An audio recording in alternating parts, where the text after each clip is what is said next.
इसी मदन मोहन के बारे में परिचय थोड़ा बहुत चर्चा करेंगे, जिनको आप दर्शन किए। बीच में जो अल्टर था ना मदन मोहन जी, इनके किंवदंती ऐसा है कि ये जो मदन मोहन विग्रह आप यहाँ दर्शन करके आए, वो विग्रह आज से लगभग करोड़ों साल पहले, कई करोड़ साल पहले स्वयंभू मन्वंतर का प्रथम सत्य युग में, अभी 27वां मन्वंतर चल रहा है।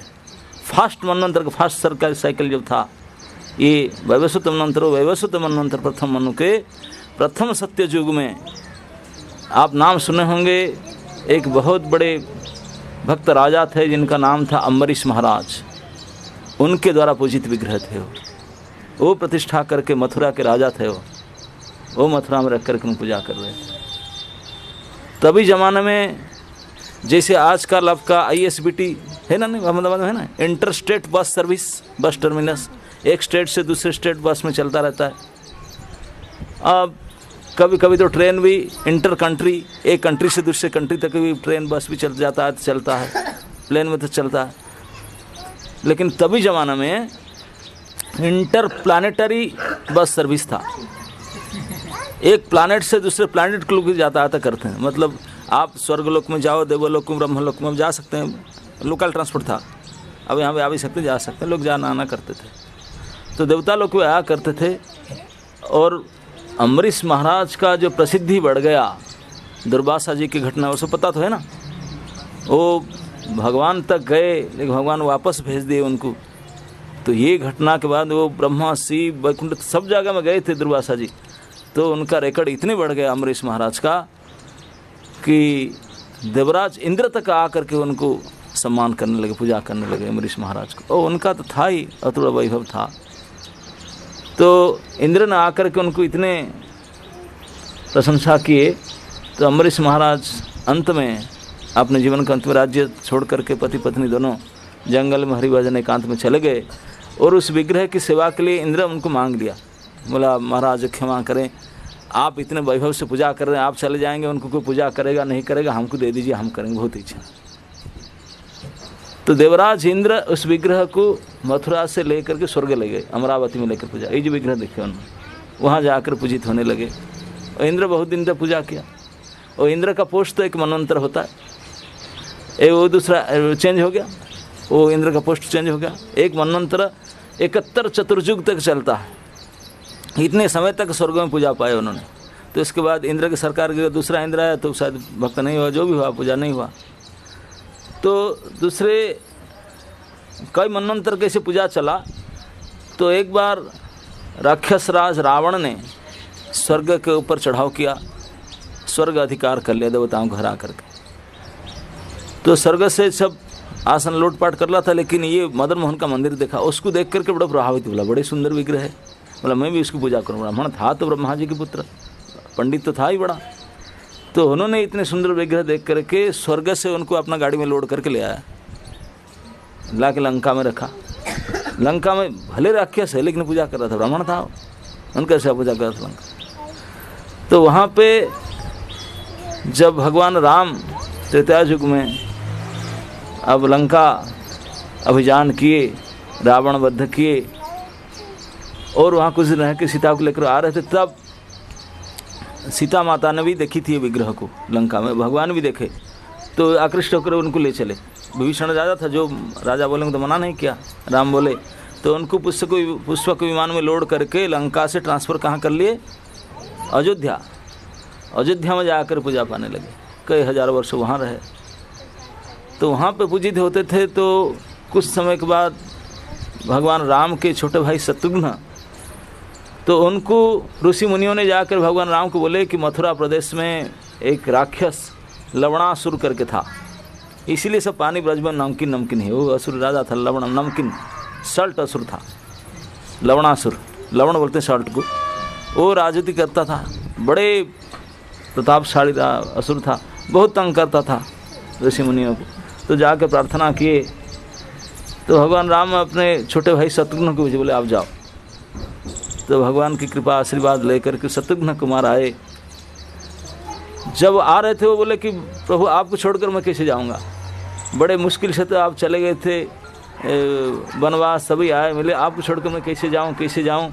जब रोने लगे भगवान उनको बजे कि ब्राह्मण के ऋषियों की रक्षा करना है, लेकिन मैं आपको विरह सहन नहीं कर सकता हूँ। तो भगवान राम ने इस विग्रह को उनको दी। उन पूछे थे क्या चाहिए, अगर आप साथ में नहीं रहेंगे तो इस विग्रह को दे दीजिए, उनकी उपासना करूं तो आपके संग मुझे मिलता रहेगा, आप और ये समान है। ये कुमार शत्रुघ्न हैं, उनको मांग करके भगवान से, सीता जी सेवा कर रहे थे, उनसे मांग करके भैया भाभी से विग्रह को साथ में लेकर के आए मथुरा में। मथुरा में आकर लवणासुर को वध करके वहाँ अपने कैपिटल सिटी स्थापना किए। वही राजा बन के रहे मथुरा प्रदेश का, तो वहीं अपने मथुरा में स्थापित किए। शत्रुघ्न कुमार ने वही विग्रह को स्थापित करके फिर पूजा करने लगे, अभिन्न राम करके पूजा कर रहे थे। तो कालक्रम में त्रेता युग गया, द्वापर युग आया। वो विग्रह मथुरा में यही से अवसर पड़ा था, कैसे भी कैसे एक और भक्ति आया, भक्ति वो स्त्री थी, वो उनको सेवा का दायित्व ली। आप जानते हैं कौन है? हाँ, कुब्जा, करेक्ट। कुब्जा को प्राप्त हुआ। कुब्जा का तो कोई थे नहीं, शादीशुदा नहीं हुआ था उसका, बेचारी एक्सपर्ट थी श्रृंगार करने में, अंगराग करने में, लेकिन उसको गवर्नमेंट सर्विस तो मिली थी, सेंट्रल गवर्नमेंट का सर्विस था, डायरेक्ट कंस का सेवा कर रही थी। अपना फ्लैट था उनका मथुरा में, लेकिन कोई थे नहीं, अकेली रहती थी, तो इसलिए इस विग्रह की सेवा करती थी मदन मोहन को। इसी कारण कृष्ण की कृपा हुआ, कृष्ण कृपा के कारण मदन मोहन विग्रह को उन्होंने सेवा की थी। तो कुब्जा जब तक रही सेवा करती रही। कुब्जा कोई थे नहीं, अकेले मर मिट गए हो गए। तो काल के प्रभाव से उन्होंने वो विग्रह फिर मथुरा का राजधानी मिट गया। काल के प्रभाव मिट जाता है सब, कितने बड़े बड़े सभ्यता समृद्धि होता है फिर निवाद हो जाता है। तो मिट करके वो विग्रह मंदिर फंदिर टूट गया, जमुना जी में विग्रह बह गए। आ करके बह करके मथुरा से आगे तो आ करके इसे भी वो जहाँ मदन मोहन मंदिर है उसका किनारे द्वादश आदित्य टीला है, वहाँ पर आ करके वो विग्रह जमुना किनारे थे। ऐसे कहीं किंवदंती है कि कहीं मथुरा में जवन आक्रमण के समय में कुछ पुजारी लोग उनको लेकर के आए, कहाँ ले जाएं छिपा दें करके लेकर आए। आ करके मथुरा से थोड़ी दूर जमुना किनारे ला करके जमुना के रेत के नीचे दबा दिए, जवनदस्यु के आक्रमण से बचाने के लिए। तो इस प्रकार से वो स्थानांतरित मथुरा से आ करके वृंदावन में जमुना किनारे आकर रहने लगे मदन वो विग्रह। तो उसके बाद में ये जो युग आया, द्वापर अंत में कली आता है। कली के अंतिम चरण में, प्रारंभिक चरण में जब भगवान चैतन्य महाप्रभु आए थे, चैतन्य महाप्रभु आने से पहले अद्वैत आचार्य थे जिन्होंने चैतन्य महाप्रभु को प्रकट कराए। अद्वैत आचार्य जी जो तीर्थ भ्रमण कर रहे थे तो वृंदावन आए थे। वृंदावन में आकर तो बहुत बड़े विशिष्ट भक्त थे, साक्षात महाविष्णु अवतार थे। तो वृंदावन में आकर जमुना किनारे भागवत पाठ कर रहे थे। भागवत से कृष्ण लीला के वर्णन सुन करके बड़े आत्मविभोर हो गए, रोने लगे, बोले हाय हाय, केवल मैं पढ़ रहा हूँ देख रहा हूँ, कृष्ण दर्शन नहीं देंगे मुझे, यही जमुना है। तभी जमुना में वृंदावन की इस भाव था, कोई लोग नहीं थे, बिल्कुल जंगल था। तो कैसे ऐसे रो रहे थे। तब रात को स्वप्नादेश उनको हुआ, बोले अद्वैत तुम क्यों रो रहे हो, तुम तो मेरे ही अंश है, मैं इधर ही हूँ। तो उनको स्वप्न में दर्शन दिए। तो रात भर अद्वैत आचार्य रोने लगे, बोले आप दर्शन यही स्वप्न में, बस स्वप्न में रहेंगे? नहीं, तो जब तक वृंदावन हो मेरा सेवा करना चाहते, मेरे दिव्य विग्रह ही पास में ही है। आप आदित्य टीला के नीचे जाओ, जमुना की किनारे पे, वहाँ बालू को उठाओ, वहाँ थोड़ी देर खोजने से मैं प्राप्त होऊंगा, वहीं मैं दबा हुआ हूँ। मुझे सेवक लोग ला कर यहाँ छिपा दिए थे और आप मुझे उद्धार करके स्थापना करके पूजा वूजा करो।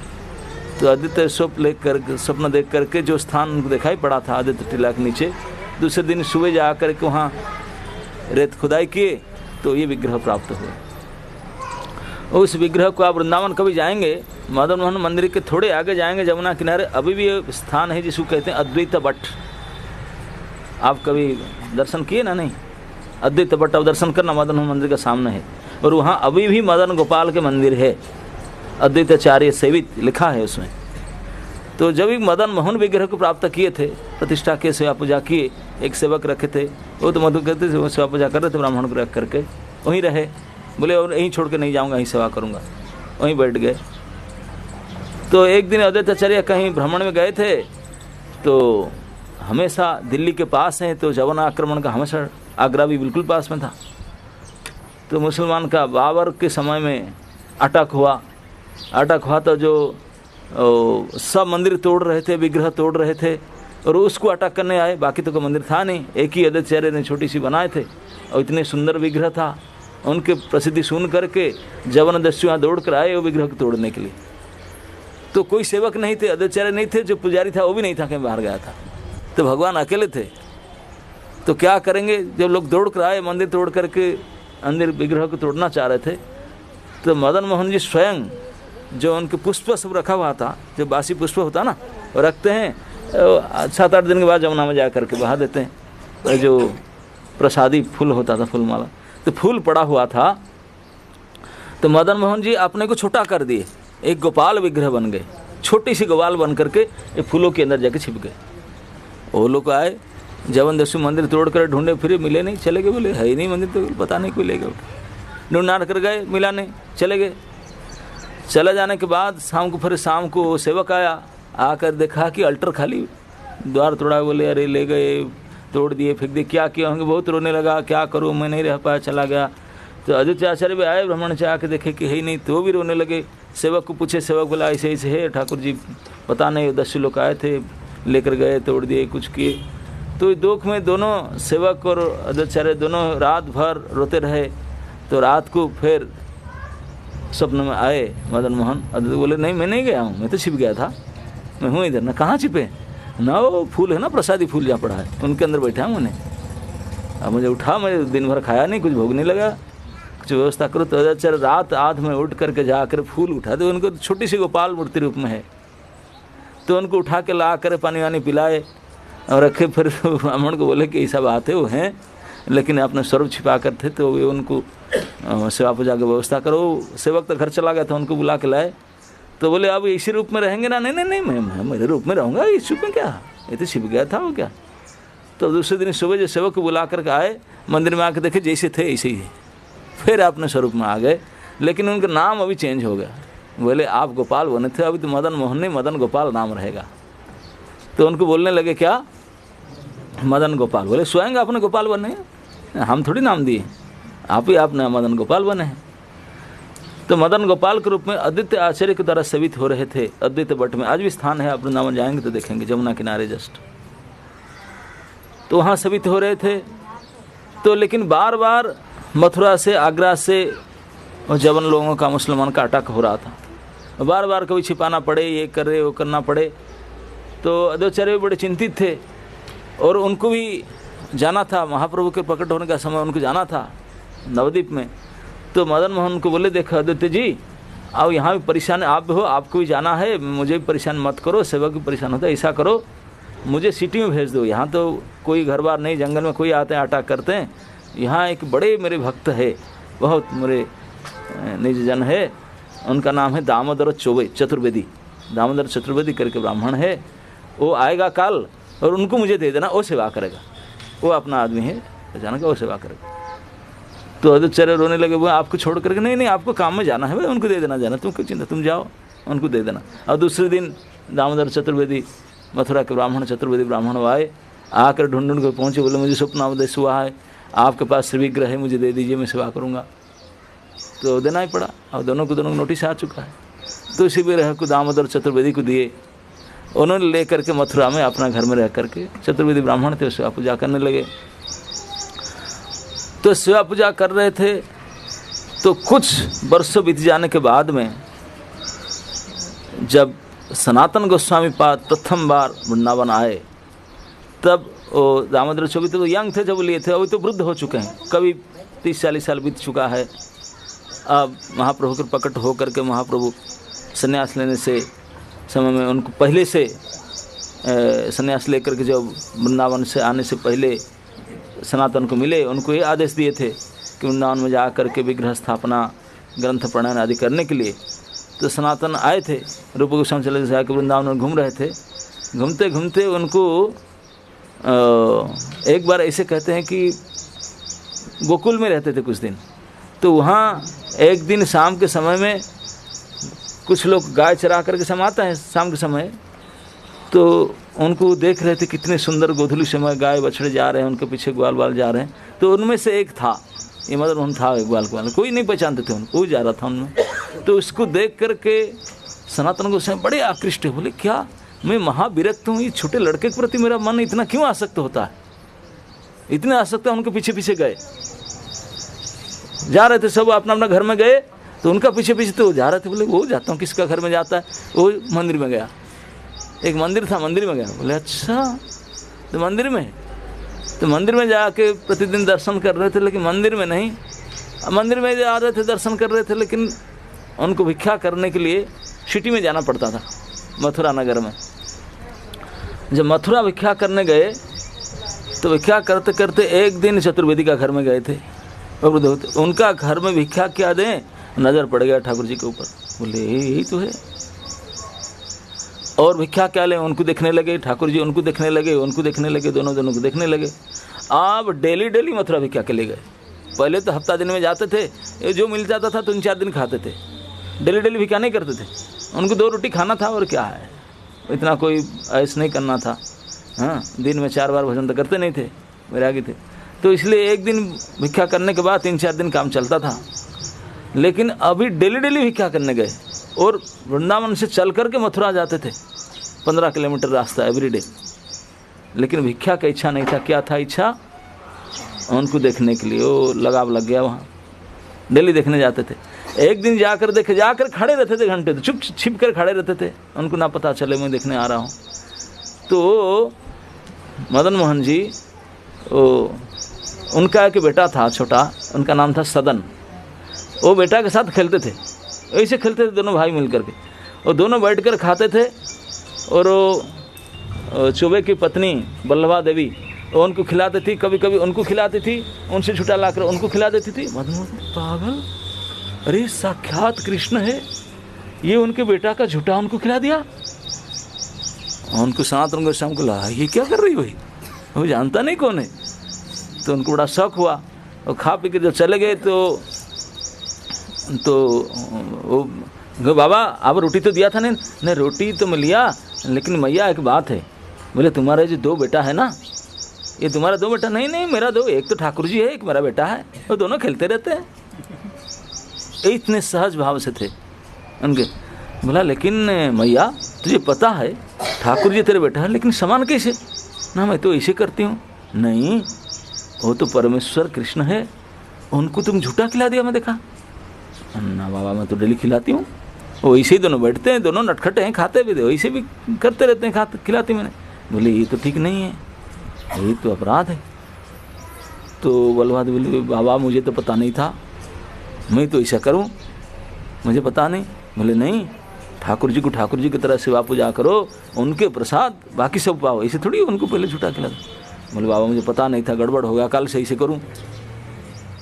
आप दूसरे दिन से उठ करके स्नान, पहले तो स्नान टान बिना किए, बिना नहाए, कुछ दूध पिला दी, उनको कुछ कर दिए। छोटा बच्चा है ना, उनको नहान करके खिला गए, और सनातन को सब बता दिए नियम, स्नान करके तिलक चित्ता करे, अब तब जा कर कुछ बनाए, तुलसी तला भोग लगाने लिए। अब रूठ गए, मदन मोहन नहीं खा रहे। बोले मैया क्या हो गया मुझे आजकल, तू ऐसा कर रहा है, मुझे अपना बेटा नहीं मान रहा है। नारी बाबा आया था उस दिन, मुझे डांट दी। बाबा ने बोला तू क्या समझ रहा है ठाकुर है ना, अच्छा बाबा की बात में आकर तू मेरे साथ ऐसे व्यवहार कर रहा है, मुझे तो पहले मुझे ऐसा था, अच्छा था, ऐसा क्यों कर रहा है। तो दूसरे दिन जब फिर बाबा आए तो ब्रजमाया ने उनको बलवादेव ने बोले कि वो नाराज है, खा नहीं रहा है, ऐसे ही से बोल रहा है। तो सनातन गोस्वामी आपने को दोष लगा, क्षमा प्रार्थना की। बोले मुझे पता नहीं था आपके क्या भाव उनके प्रति, उनके क्या भाव आपके प्रति, मैं समझा नहीं था, गलती हो गया, और नहीं आऊँगा कल से। बड़े रो रो कर वापस है। बोले एक तो मैं गया, एक तो सेवा तो नहीं किया हूँ, भजन नहीं पक्का नहीं हुआ है, अपराध कर दिया बैठ कर, जा। अब बड़े आकर दुखी हुए, खाए पिए नहीं, मांगे नहीं, एक दिन भिक्षा के नहीं गए, खाए नहीं। दूसरे दिन रात को मदन मोहन सपने आए। बोले क्यों रो रहा है? मैं तो नाटक इसलिए किया था, मैं तेरे पास आना चाहता हूँ, मैं उनका पास थोड़ी रहना चाहता हूँ। वो क्या जानते पूजा वो कर दिए ठीक, मैं ऐसे बूढ़ी हो गया है, मैं तो आपके ताक में था, कब सनातन आएगा मैं उनके साथ जाऊँगा, तू मुझे लेकर आ जाना, तू मुझे लेकर आ, मैं तेरे पास रहना चाहता बाबा, मैं तुझे तभी दिखा दिया था, तभी दर्शन दिया था, मैं तेरे पीछे पड़ा हूँ, तू मुझे लेकर आओ। तो सनातन बोले तू मेरे पास आएगा, पता है मैं पेड़ के नीचे रहता हूँ, मेरे झोंपड़ी भी नहीं है। बोले तू रहता, मैं भी रह जाऊँगा, कोई बात नहीं, मैं भी तो वनचारी हूँ, वनमाली हूँ, जंगल में रहने वाली हूँ, और क्या मेरा कौन सा क्या होता, मैं भी गाय चराने वाला हूँ, जंगल में रह जाऊँगा तेरे साथ, लेकिन मेरा खाना पीना भिक्षा में कोई बात नहीं, जो तू खाता है मुझे देना, वही खा लेंगे दोनों मिलकर, मैं तो तेरे साथ रहूँगा। तो इसे भगवान ने बोले, केवल सनातन को नहीं बोले, इधर चौबे पत्नी को भी बोले स्वप्न में कि मैया अब तू बूढ़ी हो गया है, अब तू बहुत से नियम कानून कर रहे, तेरे से बन नहीं रहा है, तो आवाज़ ही आ रहा है, उनको दे देना मुझे, मैं उनके साथ जाऊँगा। अड़ गए, मैं तो उनके मुझे दे देना, उनके साथ मुझे दे देना, मैं उनके साथ जाऊँगा। तो मैया बोला तू मेरे पास नहीं, तेरे पास नहीं रहूँगा, मैं तो उनके साथ जाऊँ। बोला ठीक है, कल आएगा ना मुझे दे देना, उनको भी बता दिए मुझे दे देना, उनको बोले तुम लेकर आना। सनातन गोस्वामी वो आज सुबह निकले, चलते समय हर पग में उनके बड़े उत्साह उमंग था कि आज प्रभु को लेकर आएंगे। जितने मन में आनंद उल्लास होता है, ऐसे रोते आनंद में जाते हैं, लेकिन इतने भी चिंता होते प्रभु को लेकर आऊँगा, कैसे सेवा करूँगा, मेरे तो कुछ भी नहीं है, लेकिन क्या करूँ, मैं थोड़ी चाहता था, वही खुद आना चाहता है, वो या संभालेगा, मैं क्या करूँ, मैं तो कंगाल हूँ, सेवक हूँ उनका, अब वही खुद आना चाहता है, मैं तो बुलाया नहीं था, अब वो जाने। तो इस प्रकार चलो, मेरे तो सौभाग्य है, उनके दर्शन उनके सेवा का सौभाग्य मुझे मिलेगा। जितने सुख इतने दुख में, दोनों शोक और सुख में मिल करके गए। और जैसे बचे चौबे की पत्नी तो अल्टर से उठाकर गेट पर बैठा था उनको लेकर विग्रह, बोला कब आएगा बाबा लेकर जाए, वो अड़ करके बैठा है टेंशन मुझे दे रहा है। जैसे बाबा बोला बाबा तू लेकर संभालो भाई, मेरे नहीं बनेगा, तुम लेकर जाओ, काल से झगड़ रहे मेरे से, मैं झगड़ा नहीं करूँगा, तुम लेकर जाओ उसको। तो सनातन जी के हृदय गदगद हो गया, बोले जो इतने वात्सल्य भाव से इस प्रकार यहाँ रहता था, आज मेरे पास आने के लिए इतने अड़ गया कि उनको बिल्कुल गेट में बैठा है, लेके जाओ, हम नहीं रखेंगे उसको। तो भगवान के भक्त के पास आने के लिए इतने जो उनका चिंता है, इतनी इच्छा है, इतने प्रयास है, इतने चेष्टा देख करके सनातन को बड़े हुआ उनको। तो उनको लेकर आए, कैसे लाएंगे, कोई गाड़ी तो था नहीं कि सवारी था नहीं, उठा के लाएंगे। वृद्ध सनातन थे, इतने बड़े भारी विग्रह, देखा ना कितने बड़ी सनातन थे, यंग थे, तो उठा करके कंधे में, कभी सर में कभी कंधे में उठा कर लेकर आए, बड़ी भारी था। जमुना पार करना, जमुना ब्रिज नहीं था, तब कैसे ला कर आए, बोले मैं इतने भारी तो उठा कर, बोले कोई ना मैं लाइट हो जाता हूँ। तो भगवान ने लाइट हो गए। जैसे अपने छोटे बालक को लेकर के माँ चलती है तो उसको वेट ज़्यादा महसूस नहीं होता, इस प्रकार सनातन जी इस मदन मोहन विग्रह को लेकर के आए। वो आकर के यमुना किनारे अपने पेड़ के नीचे वहीं बैठते थे, वहीं पेड़ के नीचे ला कर रख दिए, पत्थर रखे, पत्थर के ऊपर बैठा थे, बोले देखो वहीं रहना पड़ेगा, मेरे कुछ है नहीं, झोपड़ी भी नहीं ना, कोई बात नहीं, रहेंगे तेरे साथ रहूँगा। लेकिन रहते थे उनके साथ में। अब तो सनातन गुरु दिल्ली भिक्षा मांगने जाना पड़े, क्योंकि अभी एक थे, दो हो गए, परिवार में एक आदमी बढ़ गया, उनको देखभाल कर लें। और जो परिवार में बढ़ा वो तो भाई बात भी नहीं करता है, चलता नहीं फिरता नहीं, घूंगे बह रहा है, वो तो उनको तो मेंटेनेंस खुद करना पड़ेगा, है ना नहीं। जैसे किसी को कोई पुत्र प्राप्त हो जाए तो चल फिर ना सके, बोल ना सके, तो उनके लिए ज़्यादा ध्यान देना पड़ेगा ना, तो इसलिए ज़्यादा ध्यान। वो व्हील चेयर तो था नहीं तभी, लेकिन बैठा रह लेंगे, बोले बैठा मुझे अकेले आ रहा हूँ कुछ खिलाऊँ। तो डेली जाते थे तो किसका घर से बनी बनाई पदार्थ नहीं लाते थे। ये देखिए, ये आजकल लोग हम सोचते हैं जो मधुकरी है हम जाकर रोटी सब्जी ला कर खा लेते हैं, बोले नहीं, गोस्वामी लोग रोटी सब्जी नहीं लाते थे। स्थूल व्याख्या करे, स्थूल व्याख्या मतलब आटा मांग कर लाते थे, आटा मांग कर लाते, रोटी नहीं मांगते थे, क्योंकि किसका घर का कर्म वो नहीं लाएंगे, आटा मांग कर लाएंगे, ला करके जमुना के पानी मिला करके उसको क्या बनाते हैं, आटा पानी जो भी बना करके, गोबर के कंडा जला करके उसी में सेक करके अब बस 2 टिकट बनाएंगे और उसी को भोग लगाते थे, उसी को खाते थे, उसी को भोग लगा, बोले उसी को खाना पड़ेगा। अब अनकंडीशनल जब बोले हैं तो वही खा के रहूँगा तो वही खाए, हफ्ता दिन इसी को खा के रहे। मदन मोहन जी इसी को खाते थे, वो डेली वही भोजन, मतलब कोई नेक्स्ट आइटम नहीं, कुछ सब्जी फब्जी तो आती नहीं, सूखा। और वो तो 7 दिन, 1 हफ्ता के बाद एक दिन मदन मोहन जी बोले, सनातन वो सब्जी फब्जी का तो मैं आशा नहीं करता, तेरे पास है नहीं तो क्या देगा, अरे कम से कम थोड़ा नमक तो दे दो, ये अलोनी रोटी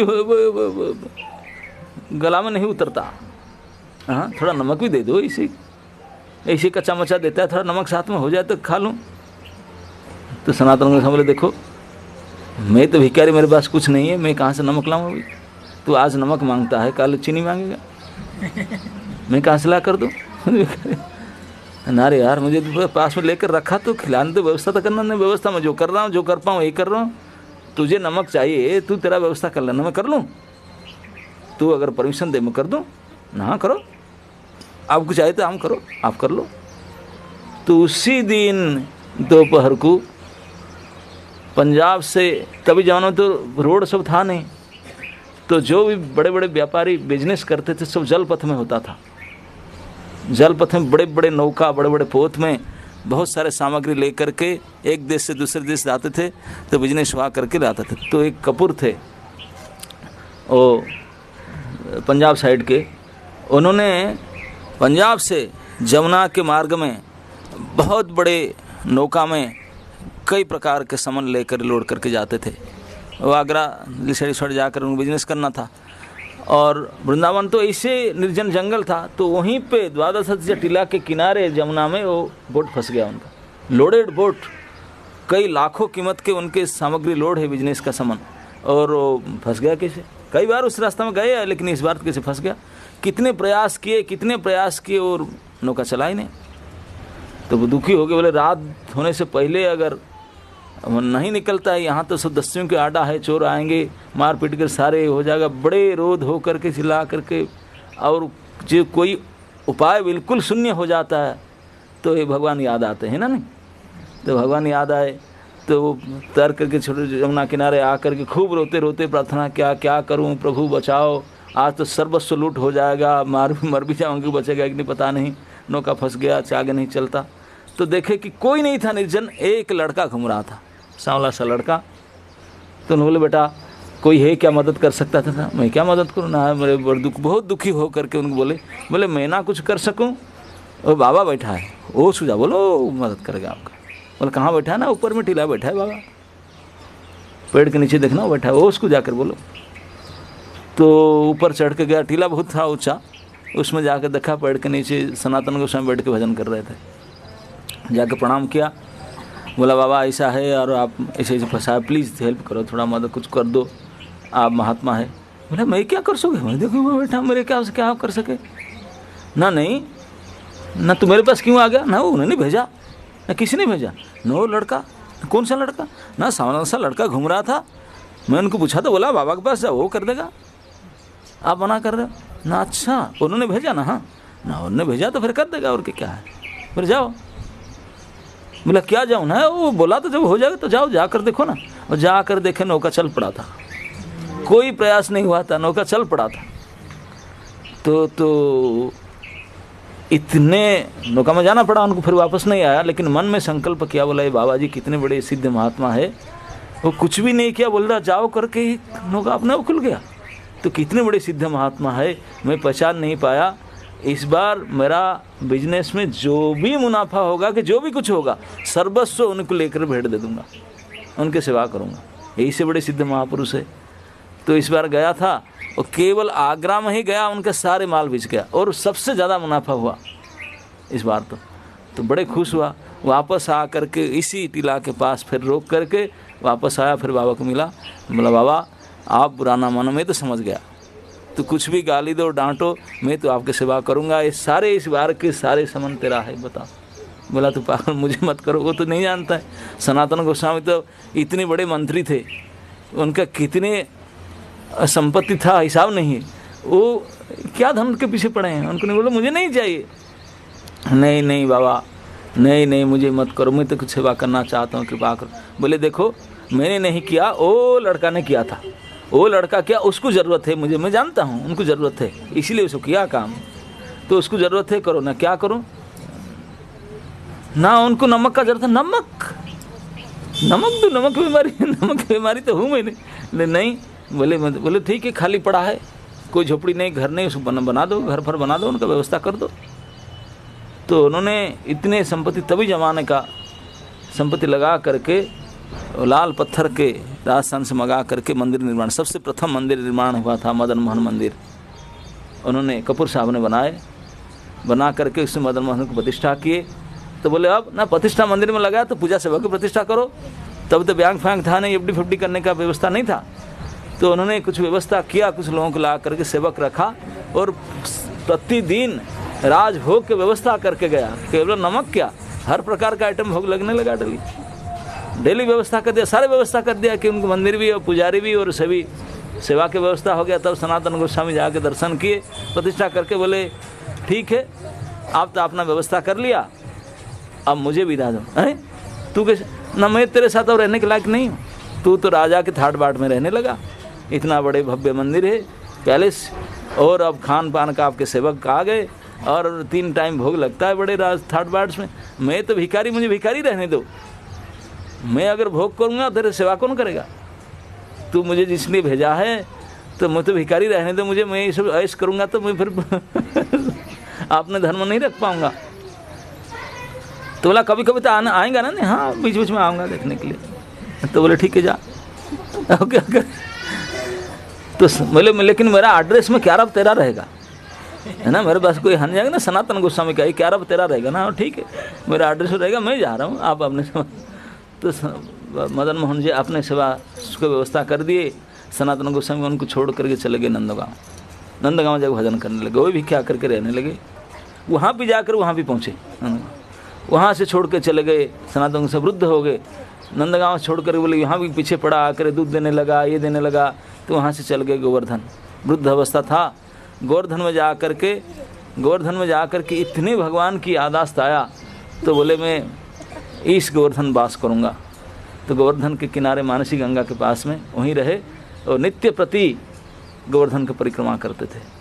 तो नियम था, बूढ़े उम्र था, कर नहीं पाते थे, लेकिन नित्य प्रति करते, मानसी गंगा स्नान करेंगे, गोवर्धन परिक्रमा करेंगे, आएंगे, शाम हो जाता था, जो मिलता था खाते थे, नहीं तो नहीं, उपवास वही रहते थे।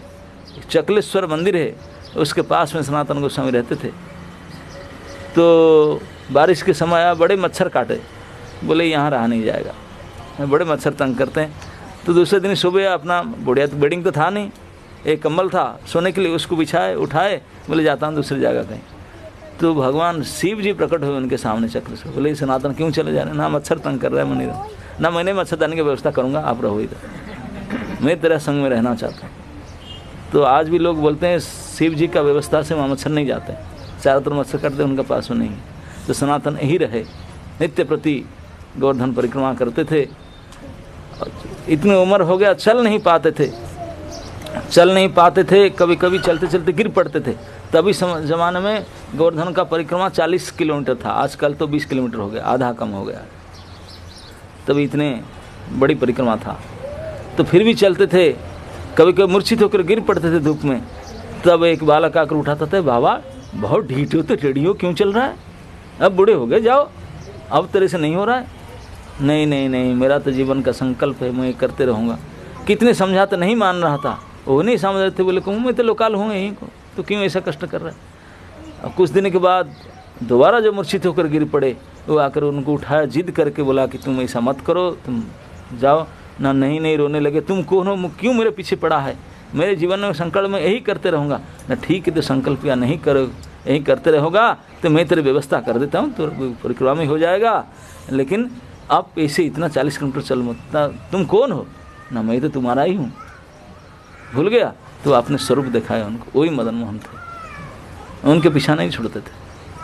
वहीं पे गोवर्धन किनारे उनको दर्शन दिए, बोले फिर कैसे करूं परिक्रमा करने का संकल्प, मैं व्यवस्था करता हूं। एक पत्थर ले लिए, उनके ऊपर पैर रख दिए, बाम पद चिन्ह रखे और बिल्कुल स्टाम्प भर आया, पद चिन्ह उसमें दिखाई पड़ा, बांसुरी चिन्ह, पद चिन्ह बिल्कुल आ गया। बोले इस पत्थर को ले लो, उसी को परिक्रमा कर लेना, हो गया गोवर्धन पर। मैं रिकमेंड कर दिया स्टाम्प। तो इस पत्थर को सर में लेकर के आए और आपने पास रखे और प्रतिदिन उसी की परिक्रमा कर ले। छोटी सी पत्थर था, उसकी परिक्रमा 2-4 बार करते थे, प्रणाम करते थे वृद्ध अवस्था में। जब व्यास पूर्णिमा के दिन सनातन गोस्वामी की अपरकट तिथि है, ब्रज में उसको मुड़िया पूर्णिमा करके प्रसिद्ध है। मुड़िया पूर्णिमा इसलिए कहते हैं, सब मुंडन करते हैं कि सनातन गोस्वामी शेप्ड हेड वाले थे, बाल नहीं रखे दाढ़ी वाला, तो इसलिए समस्त ब्रजवासी जा करके उस दिन मुंडन करते हैं। मानसिंगा स्नान करके सनातन गोस्वामी के सम्मान के लिए परिक्रमा करते हैं गोवर्धन के। आज भी लाखों की संख्या में भीड़ होता है मुड़िया पूर्णिमा के दिन, उन्हीं के दिन था। तो बाद में रूप गोस्वामी को पता चला भाई साहब के अप्रकट हो गया है, तो उनको जा करके गोवर्धन से कीर्तन करके लेकर आए, वो शिला को भी लेकर आए, ला करके फिर उनको समाधि हुआ था मदन मोहन मंदिर के पीछे सनातन गोस्वामी की समाधि है, वहीं रखे और शिला को रूप गोस्वामी से फिर रख करके गोविंद मंदिर में पूजा कर रहे थे। रूप गोस्वामी के अप्रकट के बाद उनके भतीजा, उनके शिष्य अजीब गोस्वामी इसको लेकर के आपने पूजित विग्रह दामोदर मंदिर में रख करके सेवा की। बोले ये ठाकुर जी का डायरेक्ट मेरे गुरु जी, मेरे दादा गुरु के सेवित वही शिला है, भगवान ने आपने पद छप दिए हैं, तो उनको रख करके दामोदर मंदिर के सामने पूजा कर रहे थे। बाद में जब मुगल आक्रमण के कारण सर विग्रह स्थानांतरित हुए, तो उस समय में वो सब स्थानांतरित हुए, दामोदर विग्रह भी आ गए थे। कल आप दामोदर शिला देखें अपने दामोदर मंदिर में, देखें ना अपने शिला, पता साहब वही शिला, वो भी यहाँ चले आए थे ट्रांसफ़र होकर के। तो इस प्रकार से सारे विग्रह फिर राजस्थान में जय सिंह राजा थे, उन्होंने ले आए थे।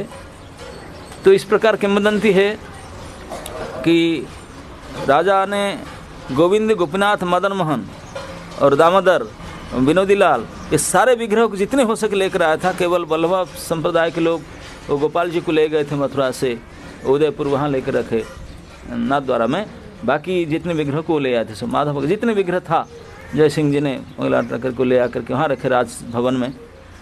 तो वो जय सिंह जी के एक बेटी थे राजकुमारी, वो इस विग्रह को देखा, उस विग्रह से एक विग्रह की बहुत उनको पसंद आई और प्रतिदिन आकर के उनकी माला पहनाएगी, उनके पास बैठेगी, उनके लिए गाना गाएगी, भोग लगा, ऐसे करती थी। लेकिन उनका उम्र हो गया शादी का, उनको शादी की उम्र हुआ तो उनका गोपाल सिंह करके करौली के राजा थे, तभी उनके साथ में शादी हुआ। जो जय सिंह जी के बेटी थे राजकुमारी, उनके दामाद बने कौन? करौली के राजकुमार जो थे गोपाल सिंह जी, उनके साथ शादी हुआ। शादी हुआ तो वो तो शादी के दिन भी जाती थी उनके पास, वो तो अड़ गई, बोला पापा मुझे भेजना है तो मेरे ठाकुर जी को लेकर जाना है। बोले तू किसे लेकर जाएगा, मैं उनको यहाँ से वृंदावन से लेकर आया हूँ, सेवा पूजा मैं करूँ, तू किसे लेकर जाएगा। वो उनके पिताजी भी भक्त थे, वो नहीं देना चाहते थे। बोले गोस्वामी सेवित विग्रह है, ये क्या लेगा, उनके सास घर में ले जाए क्या करेगी वो, सेवा पूजा, तो नहीं देना चाहते थे। लेकिन वो तो रोने बैठी, विदाई के दिन बोला मैं नहीं जाऊँगी, मैं तो लेकर के जाऊँगी, बहुत अड़ करके बैठी। तब राजा जय सिंह ने बोले वो क्या करेगी, उनको कुछ विग्रह देना चाहिए, बेटी है क्या है वो सेवा करेगी। तो उनने शिल्पी बुला करके बोले ठीक है कुछ दिन रहो, मैं व्यवस्था करता हूँ। जयपुर में तो एक से एक मूर्तिकार हैं पत्थर में बनाने वाले, हूबहू मदन मोहन जी का विग्रह 3 बना दिए। उनको देख करके एग्जैक्ट सेम विग्रह, बोले देखो मैं 3 विग्रह से जो है आपको पसंद करो एक ले जाओ। बोले असली तो रह जाएगा, वो क्या पहचानेंगे, कोई एक ले जाए चलेगा मजा कर। 3 विग्रह, तो उनको राजकुमारी फंस गई, बोला मुझे तो वही चाहिए, वही दी मदन मोहन चाहिए, ये पता नहीं पिताजी तो इसे कर दी, पहचान भी नहीं आएगा। तो जब बना रहे थे विग्रह, शाम को जा कर के देखी, बिल्कुल देखा कि सेम है, और रात भर आकर रोने लगी। बोले प्रभु मुझे तो आप ही चाहिए, लेकिन अब मैं पहचान नहीं पाऊंगी, कैसा हो जाएगा, पिताजी ने मुझे ठग देंगे, तो कुछ ऐसे उपाय करो, मैं आपको पास रहना, मैं आपकी सेवा करना चाहती हूँ। तो मदन मोहन फिर स्वप्न में राजकुमारी के बोले कोई बात नहीं, जब आपका टेस्ट में भेजेंगे कौन सा पहचान लो, जिसको पहचानेगा ले लेना। तो देखना तीनों तो बिल्कुल सेम है ना, सेम है, किसी को ना आप किसी पहचानूंगी ना। मैंने आपने बाएं हाथ का जब बांसुरी पढ़ना, एक छोटे अंगूठी को, कनिष्ठ अंगूठी को ऊपर उठा दूंगा, अब देख लेना जिसका अंगूठी ऊपर उठा होगा वो मैं हूँ, बाकी किसका उठा नहीं है, किसी की नज़र नहीं है, तेरे मैं तुझे बता दिया नुक्स। तो उन्होंने आई सीधा, जब बोले कि तीनों से किसी को चूज कर लो, कोई एक ले लेना, वो सीधा आकर तीनों नज़र डाली, देखा कि ये एक का ये छोटे अंगुली उठी हुई, बोले मुझे वही चाहिए। अब सारे पंडित राजा चौंक रहे, बोले ये किसी पकड़ लिया उनको, क्योंकि उनका नाता उनके साथ है। तो फिर मदन मोहन को लेकर के राजकुमारी ने लेकर आई, तो राजभवन में यहाँ रखी।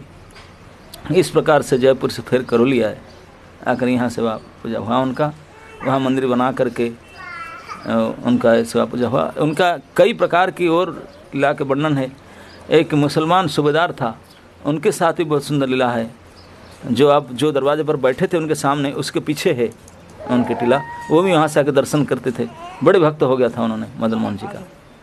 तो इस प्रकार मदन मोहन जी करौली में आकर के सनातन गोस्वामी के सेवित विग्रह वहीं रहे। लेकिन आप देखें 2 विग्रह हैं इधर, एक मदन मोहन और एक मदन गोपाल।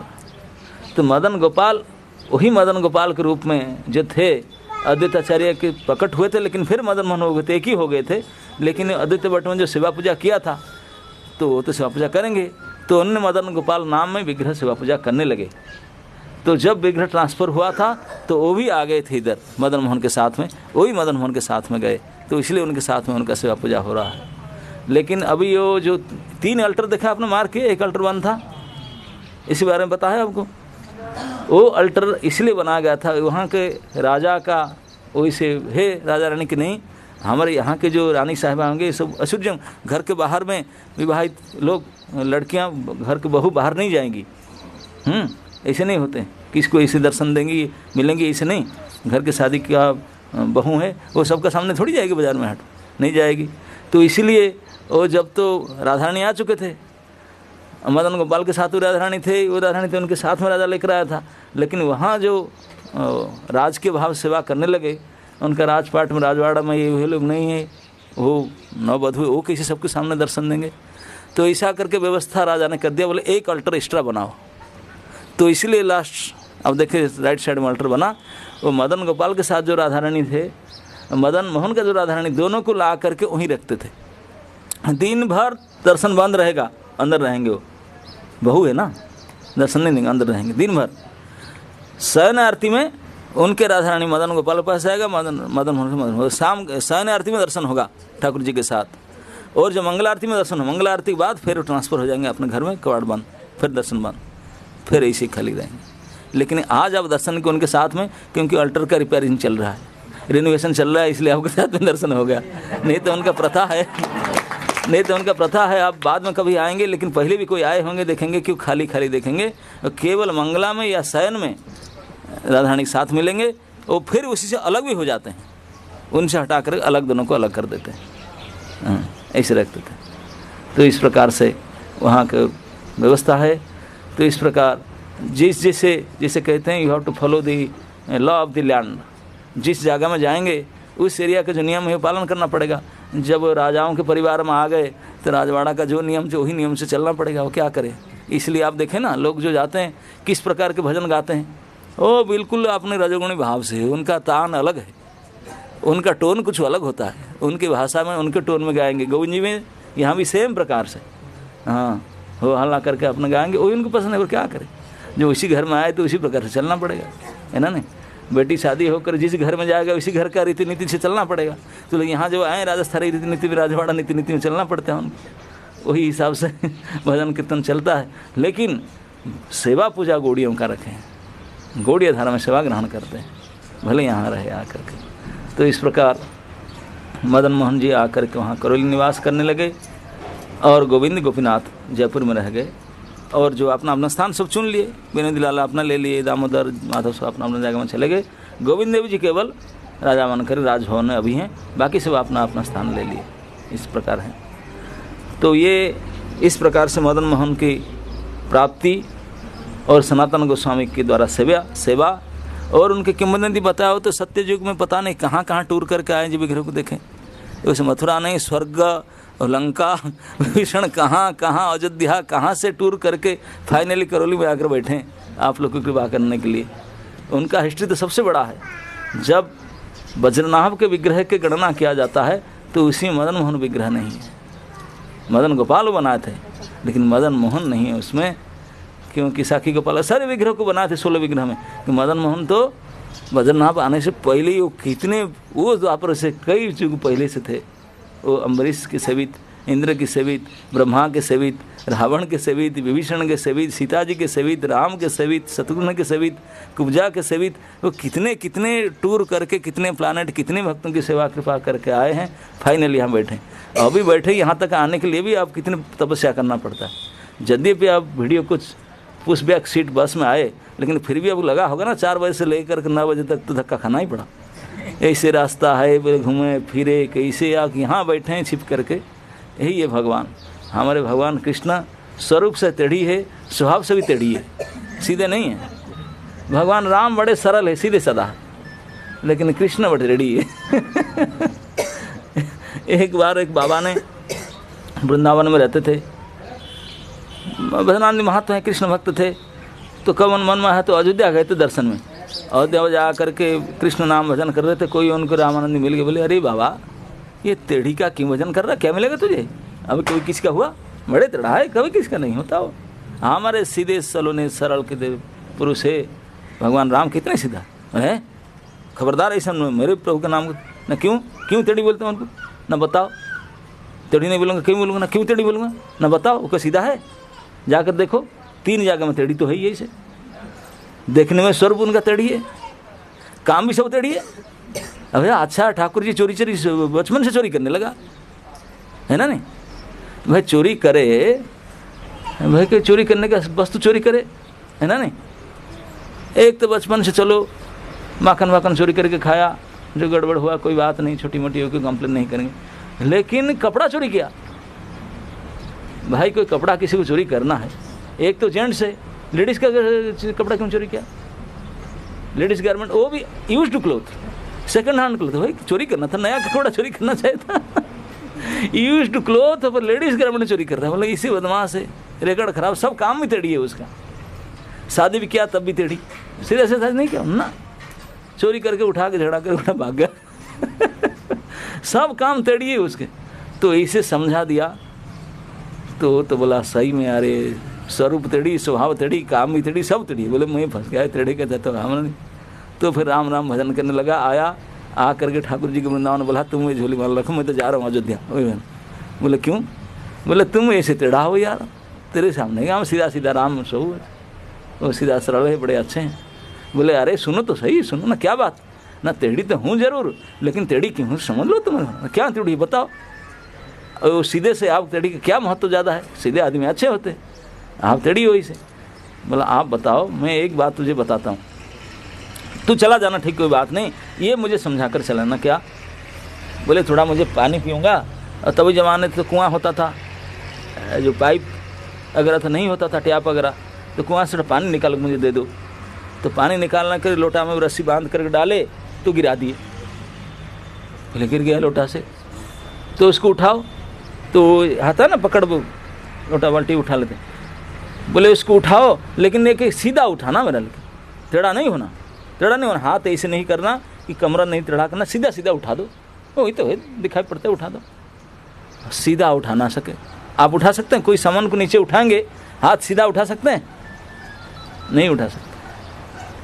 कोशिश करने का बोला नहीं होगा ना, तो फिर अभी समझ में आ रहा है कि सीधा आदमी से कुछ काम नहीं हो सकता। सीधा आदमी किसको उद्धार कर सकता? टेढ़ा बिना हुए उठाएगा कैसे? जितने पतित लोग गिरे हुए हैं उनको कोई उठाएगा तो टेढ़ा होना ही पड़ेगा, सीधा सीधा किसी को उठा नहीं सकते। वो अपने सीधा रहेंगे, लेकिन उठाने का काम तो टेढ़ी करेगा। तो इसलिए मैं टेढ़ी हूँ, तो उठा रहे हैं आप लोगों को। तो बोला हाँ जय हो आपकी। तो इसलिए फिर हमारे टेढ़ी भगवान है, तो यहाँ आकर के बैठे हैं, तो इसलिए कहाँ कहाँ घूमे फिरे, किस प्रकार से लाओ, यहाँ जा कर के दर्शन दे रहे हैं। तो उनका जो हमारा गौड़ीय सिद्धांत के मदन मोहन को जो पूजा किया जाता है, सिद्धांत शिक्षा के अनुसार वो है संबंध के देवता। जैसे मैं कहा, संपूर्ण वैदिक साहित्य का 3 तात्पर्य होता है शिक्षा, एक संबंध, एक अभिधेय, एक प्रयोजन। उसका अर्थ समझते, संबंध क्या है? संबंध कहते हैं रिलेशन, इंग्लिश में कहते हैं संबंध। अभिधेय कहते हैं उपाय को, और प्रयोजन कहते हैं जो लक्ष्य है। तो संपूर्ण वेद शास्त्र में सारे शिक्षा का यही 3 विषय है। तो श्रीमन महाप्रभु, चैतन्य महाप्रभु जो सनातन जी को शिक्षा दिए, ले दे करके 3 विषय पर शिक्षा दिए। 3 विषय में तो जो प्रथम ठाकुर संबंध का विधेय मदन मोहन को बताया, बोले वो है संबंध का ठाकुर है। आप किसी को सेवा करना चाहता है, बोले सारे वेद शास्त्र में प्रतिपाद्य विषय है कृष्ण। कोई जीव मुक्ति पाना चाहता है इस बंधन से, इस संसार से, इस कर्म से, तो एकमात्र होता उपाय है भगवत सेवा, बिना मुक्ति नहीं हो सकता। सारे साधु संत महंत एक साथ में शास्त्र सब कहते हैं हरि की सेवा के विलम्ब करें। जो हरि की सेवा है वो ये अविधेय है। लेकिन सेवा कैसा करूं? मैं आपका सेवा करना चाहता हूँ, नहीं आपको जानता नहीं पहचानता नहीं कुछ नहीं जानता, कैसे सेवा करूँ? पहले आपको जानूंगा पहचानूंगा आप क्या चाहते हैं, गर्म चाहते हैं कि ठंडा चाहते हैं, मीठा खाते हैं कि नमकीन खाते हैं, तब तक कोई सेवा करूँ? नहीं से जानते ना कैसे सेवा करूँ? मनवा नहीं हो सकता क्या? नहीं, पहले जान पहचान थोड़ा संपर्क और संबंध होगा तब तो सेवा बनेगा ना। तो इसीलिए जो भगवान सर्ववेद्य की प्रतिपाद्य वस्तु है, लेकिन उनके सेवा भी यदि माध्यम है तो सेवा से करने से पहले संबंध स्थापित होना जरूरी है। जानना जरूरी होगा कि कौन है, आप कौन है, वो कौन है, वो क्या चाहते हैं, आप क्या चाहते हैं, किस प्रकार। जो संपर्क साधन संबंध का असली अर्थ है सम्यक बंधन।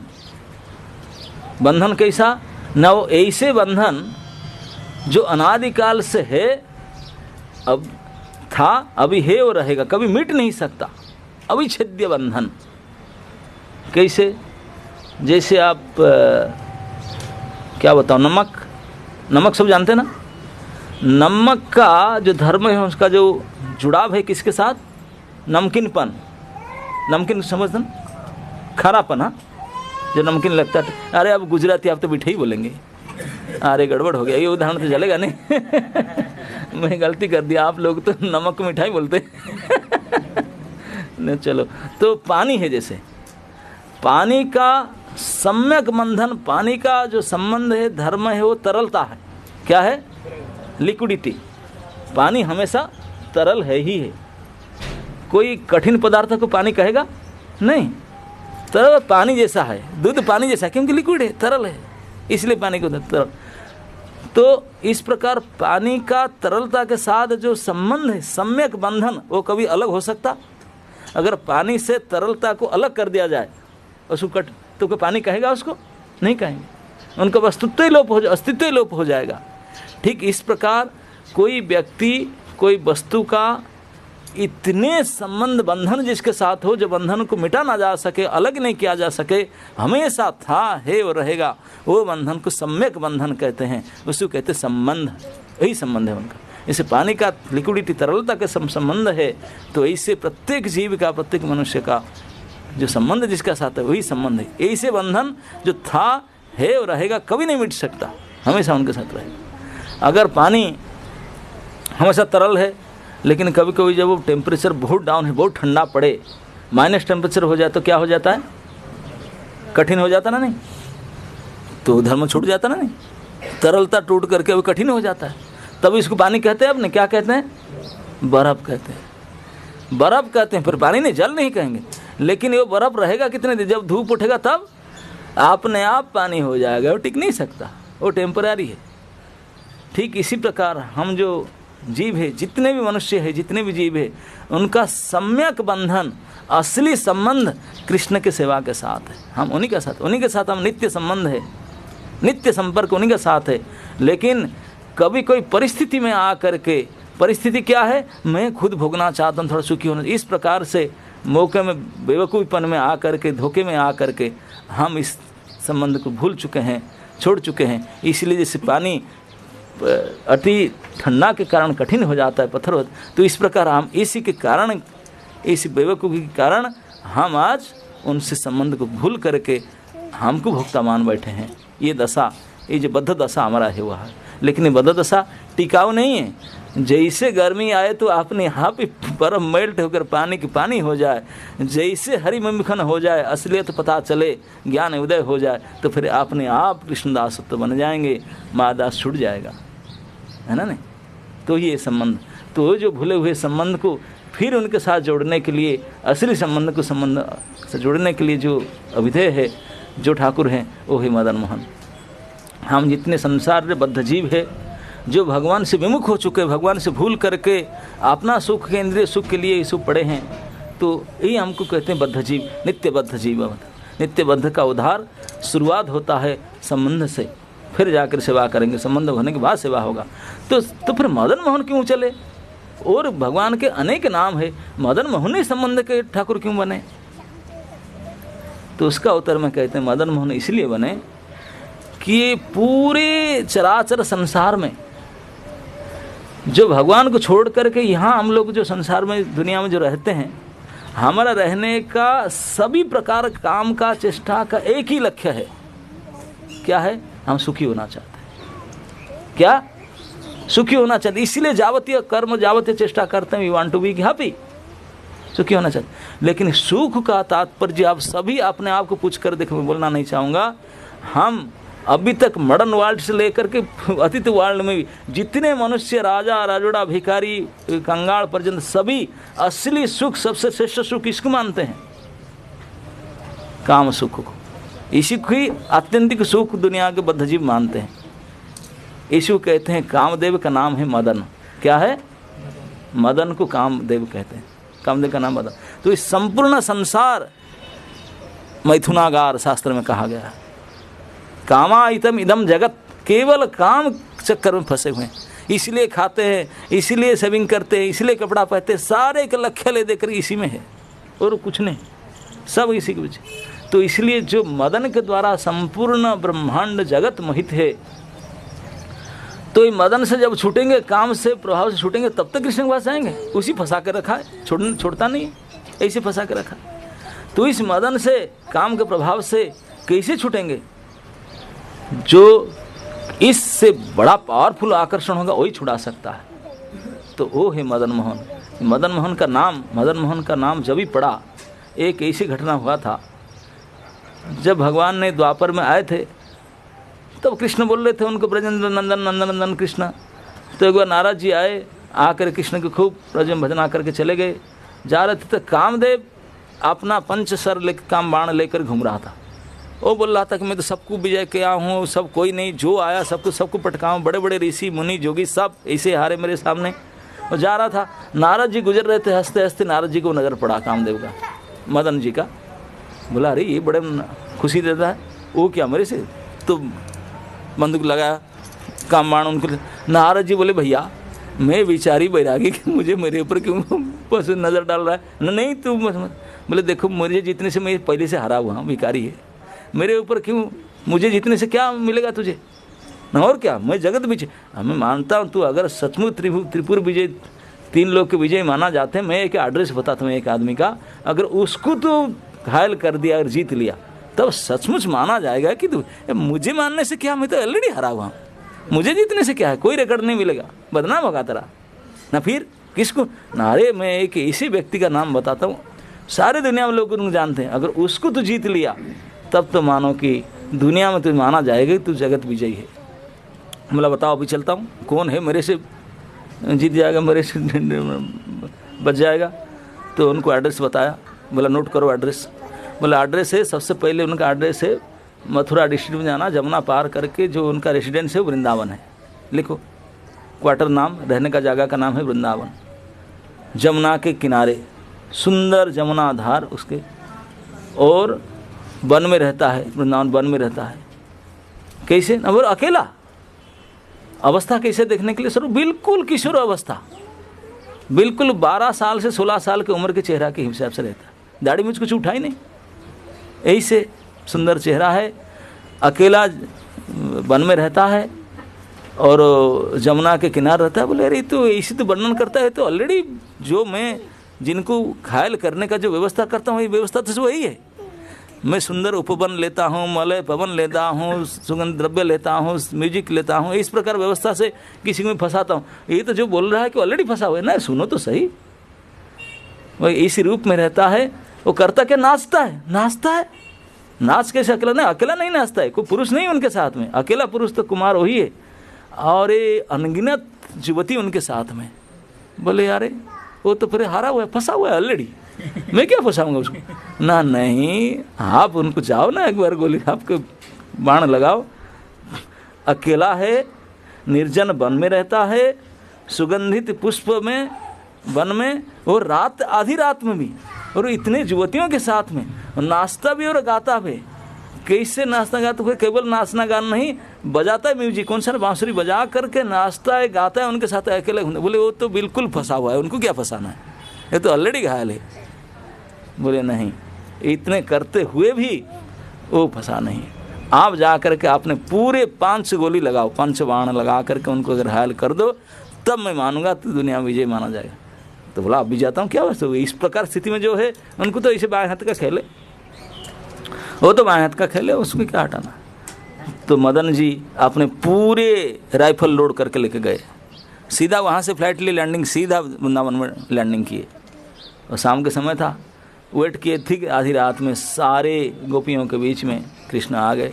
रास्ते में देखा, वो देख कर बोला अरे उनको गोली मारना भी है क्या, तो ऑलरेडी फंसे हुए लगते हैं। लेकिन फिर नारद जी ने बताया, तो जब उनको निशाना बना रहा था वो निशाना, वो नाच रहे, नटवर नागर नाचते रहे। अभी गोली चलाऊं, बाण चलाऊं, लेकिन वो बदल जाते हैं, गोपी आ जाते हैं, कृष्ण चले जाते हैं, तो होता नहीं। फिर वेट करता है, ऐसे निशाना लगाता लगाते अभी गोली लगाऊं कि तो फिर चले जाते हैं, बनता नहीं। पूरा रात निशाना लगाया, फायरिंग नहीं कर पाया।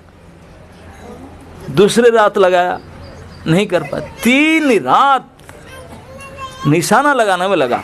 अरे आप लोग बताओ, जो लंबा समय तक 3 रात भगवान के ऊपर जिसको निशान लगा था ना, पूरा एकाग्र मन, बुद्धि, चित्त, इंद्रिय सारे एक होता ना जिसको, तो पूरे मन, बुद्धि, इंद्रिय जिसके ऊपर लगाया गया, कृष्ण के ऊपर को लगाए इतने समय, अष्टप्रहर तक, 24 घंटा, 72 घंटा तक, तो क्या दशा होगा। कृष्ण भक्त हो जाए ना, तो बेचारा स्वयं सेंसेस होकर गिर पड़ा, बंदूक साथ में, राइफल के साथ गिर पड़ा फेंट होकर के। तो उनको आकर उठाया, क्या होगा, वो स्वयं जिसको मोहित करने आया था मोहित नहीं कर पाया, स्वयं मोहित होकर गिर पड़ा। तो इसी लीला में वृंदावन की परिक्रमा करेंगे, जमुना धार पर जब मोड़ लेते हैं रमन रेती में, उस स्थान, वो लीला वहीं हुआ था। उस स्थान का नाम आज ही मदन टेर कहते हैं। वहाँ एक कदम वृक्ष है, वहीं पर खड़ा होकर नज़र लगा रहा था, नज़रिया लगा रहा था, निशाना लगा। 3 दिन के बाद सेंसलेस होकर गिरा, तो उनका नाम मदन टेर से मदन मोहन हुआ, कि मदन भी जिसका द्वारा मोहित हो गया, वो है मदन मोहन। तो भगवान का नाम उस लीला से पड़ा मदन मोहन, जो साक्षात जगत को नचाता है, हर प्रकार से सबके बुद्धि को घायल किया है, बुद्धि की डाउन किया है। वो जो कामदेव, जो मदन है, उनको भी जो मोहित किए हैं, तो है भगवान कृष्ण मदन मोहन। मदन मोहन सभी प्रकार के काम विषय को स्वयं जीत सकते हैं, तो उन्हीं की कृपा से काम विषय को जीता जा सकता है, इसलिए मदन मोहन। इसलिए असली संबंध जब उनसे होगा तो हमारे संसार से संबंध छूटेगा, उनके संबंध होगा। तो इसलिए सर्वप्रथम आराध्य देव है मदन मोहन। तब इस काम विकार से हम छूटेंगे, तब फिर आगे कुछ भक्ति कर पाएंगे, सेवा कर पाएंगे। तो इसलिए प्रत्येक भक्तों का सर्वप्रथम आराधना, सर्वप्रथम सेवा का विषय होना चाहिए मदन मोहन का विषय। इस काम विकार से हम बचें, तब जा कर के कुछ हम कर सकें सेवा पूजा, नहीं तो उसी के लपट में रहकर तो कुछ कर ही नहीं सकते, फंस रहे हैं। तो इसलिए प्रथम विग्रह जो है संबंधादि अभिदेव श्री मदन मोहन विग्रह। तो उनके सेवा के रूप में सनातन गोस्वामी हमारे गौड़ीय भक्तगण को ये दिए हैं कि सेवा के भक्ति के शुरुआत में सर्वप्रथम मदन मोहन विग्रह की आराधना करना चाहिए। उनके कृपा से फिर अपने इस काम से बच सकते हैं, फिर काम को कृष्ण की सेवा में लगाएंगे, काम कृष्ण सेवार्पणे उनमें लगाएंगे। तो इस प्रकार मदन मोहन विग्रह को आप पहले दर्शन किए। तो इसके बाद में अविधेय विग्रह हैं गोविंद देव। उपाय है, गो माने इंद्रियां, इंद्र होता है मालिक, गोविंद इंद्रिय के मालिक। वो इंद्रिय के मालिक संपूर्ण इंद्रिय के द्वारा उन इंद्रिय के मालिक की सेवा जब करें, वही होता है भक्ति। भगवान की सेवा में संपूर्ण इंद्रिय को लगाओ, वही होता है भक्ति सेवा। उसी के अधिकारी है गोविंद देव, वो सेवा के मालिक है। और उसके बाद में अगर इस प्रकार काम लोग से बच करके संपूर्ण इंद्रिय से भगवान की सेवा करो, गोविंद की सेवा करो, तब जो आपकी परम इच्छा क्या प्राप्त होंगे, गोपीनाथ प्राप्त हो जाएंगे। वही सिद्धि है, वही सबके प्रयोजन है। इस प्रकार से 3 ठाकुर 3 आवश्यकता के मूर्तिमंत विग्रह के रूप में पूजा पाते हैं।